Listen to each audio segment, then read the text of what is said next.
Hello दोस्तों, अगर bell bottom pant बनाने के बाद आपकी पैंट थाई से टाइट हो जाती है या अंदर वाली सिलाई में खिंचाव आता है या फिर बैठने उठने में आपकी पैंट में खिंचाव आके आपकी पैंट नीचे से फट जाती है, तो आज की वीडियो में हम करेंगे बेल बॉटम पैंट की कटिंग, जिसके अंदर मैं आपको बताऊंगी कितनी आपको पैंट के अंदर लूजिंग लेनी है, कहाँ से आपको पैंट को गोलाई देना स्टार्ट करना है कि आपकी पैंट बिल्कुल परफेक्ट बन जाए, ना थाई से टाइट हो। तो वीडियो को पूरा देखना, ध्यान से देखना। चलिए शुरू करते हैं। तो ये है हमारे पास पैंट के लिए कपड़ा 2.5 मीटर है। आप अपने साइज के हिसाब से कपड़ा लें। 2 से 2.5 मीटर कपड़े में हम हर साइज के अंदर पैंट को आसानी से बना सकते हैं।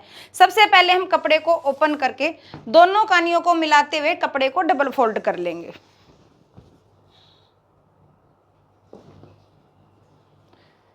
डबल फोल्ड करने के बाद बिल्कुल बराबर करके कपड़े को रख लेंगे। ओपन साइड को हम अपनी तरफ रखेंगे और जो बंद साइड है उसे हम बाहर की तरफ रखेंगे। इस तरह से कपड़े को रखते हुए अब हम इसके अंदर सबसे पहले लंबाई का निशान लगाएंगे। सबसे पहले हम पैंट के अंदर लंबाई का निशान लगाएंगे। उससे पहले जितनी हमें मोरी को फोल्ड करना है उसका निशान लगा लेंगे। हम यहाँ पे 2.5 इंच का निशान लगाएंगे नीचे से मोरी को फोल्ड करने के लिए। यहाँ पे हम एक स्ट्रेट लाइन बना लेंगे।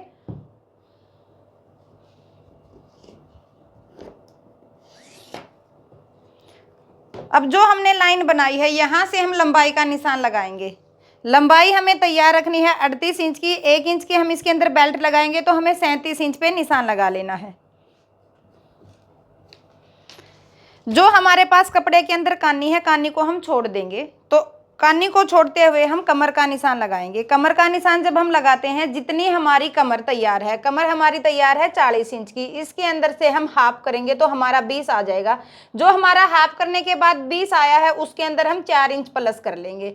हमारा यहाँ पर आ गया 24। तो इसका हाफ हम यहाँ पे कमर का निशान लगाएंगे। इसका हाफ हो गया 12 इंच। कानी को हमें छोड़ देना है। 4 इंच प्लस करने के बाद हमें इसके अंदर एक्स्ट्रा लूजिंग नहीं लेनी है। अब जो हमने ये निशान लगाया है यहाँ पे भी हम एक स्ट्रेट लाइन बना लेंगे।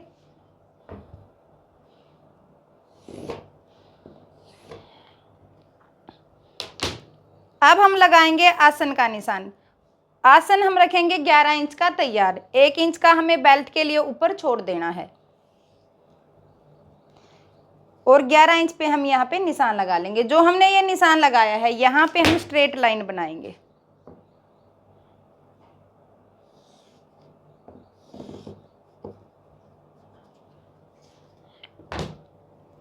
एक लाइन हम बाहर की तरफ बना लेंगे इस तरह से।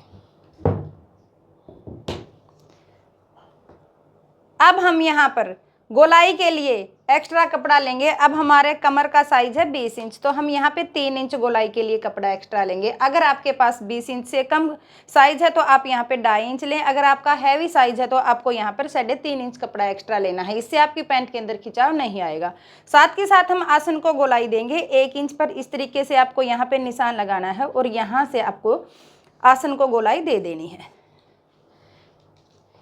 इसके बाद अब जितनी हमें पैंट की तैयार मोरी रखनी है नीचे से, उसका हम निशान लगा लेंगे। तैयार मोरी जैसे हमें रखनी है 15 इंच, 12 इंच, 13 इंच, जितनी भी आपको रखनी है उसका नीचे निशान लगा लेना है।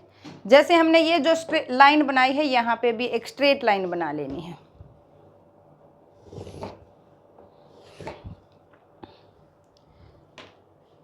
और जो हमने यहाँ पे मोरी तैयार रखनी है उसका बिल्कुल सेंटर में निशान लगाएंगे 7.5 इंच पर। सबसे पहले हम इसको जैसे हम सिंपल पैंट के निशान लगाते हैं उस तरीके से निशान लगाना है। मान लीजिए हमने 8 इंच की मोरी रखी है तो ये बहुत ही ईजी तरीका है पैंट को बनाने के लिए। दूसरी तरफ भी हमें 4 इंच पे निशान लगाना है। 8 की मोरी जैसे हमने यहाँ पे रखी है, इसको हम जो हमारा बाहर वाला ये आसन वाला निशान है इसके साथ इसको मिलाएंगे और जो हमारा बाहर ये थाई वाला निशान है इस निशान को इसके साथ मिलाएंगे। अब हम क्रॉस स्केल को रखेंगे। इसके लिए जो हमारी ये भीड़ी वाली साइड है इसे हम ऊपर रखना है और जो हमारी ये चौड़ी वाली साइड है इसे हम नीचे की तरफ रखेंगे। इस तरीके से अगर हम रखेंगे तो जो हमारा ये थाई वाला हिस्सा है इसके अंदर खिंचाव नहीं आएगा। पहले हमें सिंपल पैंट के निशान लगाने हैं।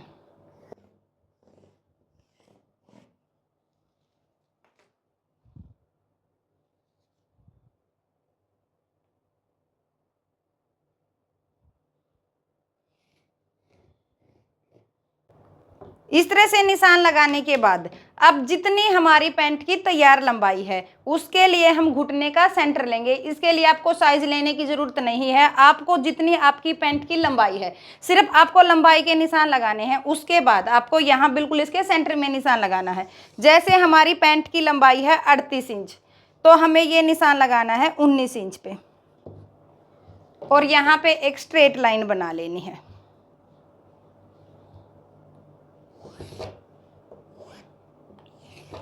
इस तरह से ये स्ट्रेट लाइन बनाने के बाद अब जितनी हमें तैयार मोरी रखनी है, मोरी जैसे हमें 15 इंच की तैयार रखनी है, तो जो हमारा ये पैंट को टच करते हुए ये निशान यहाँ पे आया है, इस निशान को इसके साथ तिरछा मिला लेंगे।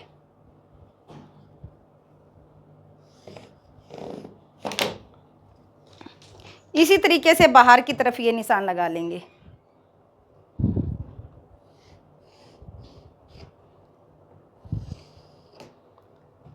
तो इस तरह से ये हमारा बेल बॉटम का निशान लग जाएगा। अगर इस तरीके से हम इसमें करते हैं तो ना तो हमारी पैंट थाई से टाइट होगी, ना अंदर वाली सिलाई में खिंचाव आएगा। अब जो हमने निशान लगाए हैं बिल्कुल इन निशानों से हमें इसकी कटिंग कर लेनी है।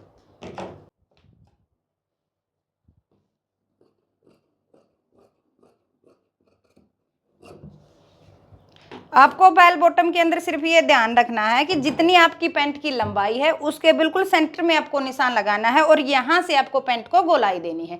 इसके बाद अब हम करेंगे बैक हिस्से की कटिंग। फ्रंट हिस्से को हम हटा लेंगे और ये है हमारे पास बैक हिस्से के लिए कपड़ा। सेम इसी तरीके से हम बैक हिस्से को रखेंगे। ओपन साइड को हम अपनी तरफ रखेंगे और जो बंद साइड है उसको बाहर की तरफ रखते हुए कपड़े को बिल्कुल बराबर कर लेंगे। कपड़े को इस तरह से बिल्कुल बराबर करने के बाद अब जो हमने फ्रंट हिस्से की कटिंग की थी हम उसको इसके ऊपर रखेंगे। बाहर से कानी को हमें छोड़ देना है, नीचे से इसको प्रॉपर तरीके से मिला लेना है।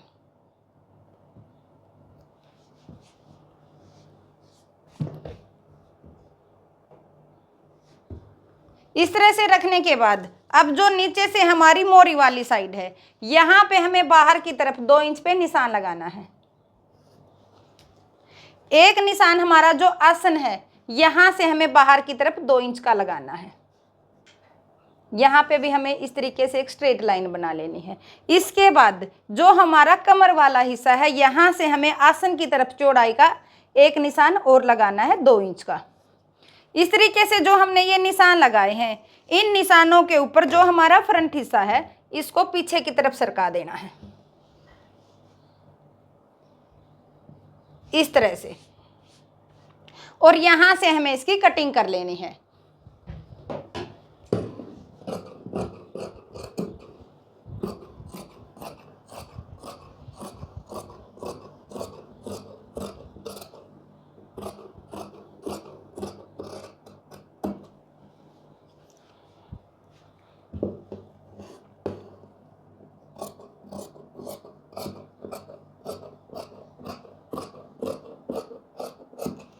इस तरह से यहाँ तक कटिंग करने के बाद अब जब हम ऊपर कटिंग करेंगे तो उसके लिए हम बैक हिस्से को बढ़ा लेंगे फ्रंट हिस्से से।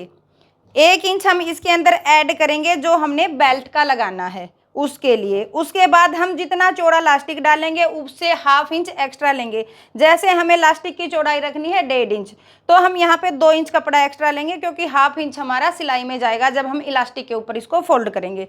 तो इसी तरीके से 3 इंच पे हमें पीछे की तरफ निशान लगाना है। ये निशान लगाने के बाद अब हम 2 इंच कपड़ा बैक वाले हिस्से में और एक्स्ट्रा लेंगे जिससे हमारे आसन के अंदर खिंचाव ना आए और जब हम बैठे उठे तो हमारी पैंट नीचे से ना फटे। इस तरीके से ये निशान लगाने के बाद जो हमने आगे की तरफ निशान लगाए हैं उनके साथ बैक वाले हिस्से को तिरछा मिला लेंगे। इस तरह से स्केल को रखेंगे और ऐसे निशान लगा लेंगे। अब जो हमने ये निशान लगाया है यहाँ से हम इसकी कटिंग कर लेंगे।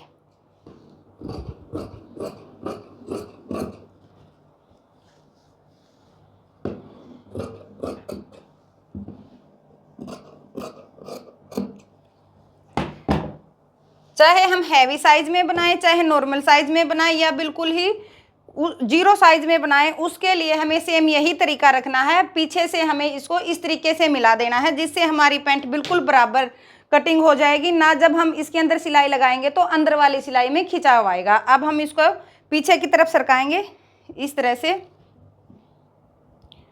और फ्रंट हिस्से की भी कटिंग कर लेंगे।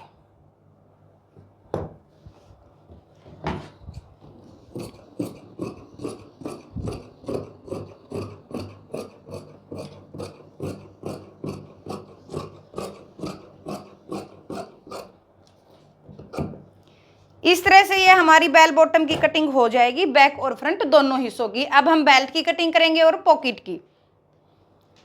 बैक और फ्रंट हिस्से को हम हटा लेंगे। अब जो हमारा साइड से कपड़ा बचा है इसमें से हम पॉकेट निकालेंगे।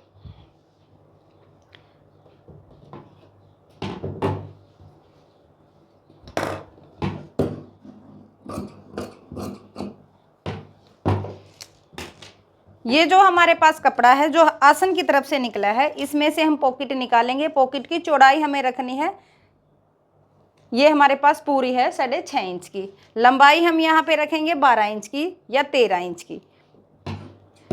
1 इंच हाफ इंच हमारा सिलाई में जाएगा तो हम यहाँ 13 इंच पे इसको कट करेंगे। हल्की सी हमें पॉकेट को गोलाई दे देनी है। अब इसके बाद हम करेंगे यहाँ पे बेल्ट की कटिंग। बेल्ट की कटिंग के लिए हम यहाँ पे निशान लगाएंगे 22 इंच का।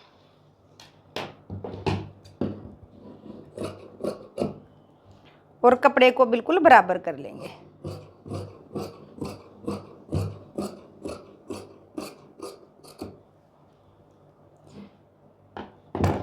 अगर आप डबल में बेल्ट लगाएंगे तो आपको 3 इंच बेल्ट की चौड़ाई रखनी है डबल करके, यानी कि 6 इंच जब आप इसको सिंगल करोगे। अगर आपको सिंगल में करनी है तो आप इसको बीच में से कट करके 3 इंच बेल्ट की चौड़ाई रखें, क्योंकि इसके अंदर हम यहाँ पर पट्टी को लगाएंगे जो हमारी टेट्रोन पट्टी होती है। तो इस तरह से हमारी बेल बॉटम पैंट की कटिंग हो जाएगी। आपको वीडियो कैसी लगी मुझे कमेंट में जरूर बताएं। अगर आपको कुछ समझ नहीं आया तो आप मुझसे कमेंट करके पूछ सकते हैं। वीडियो को ज़्यादा से ज़्यादा शेयर करें, चैनल को सब्सक्राइब करें, लाइक करें। धन्यवाद।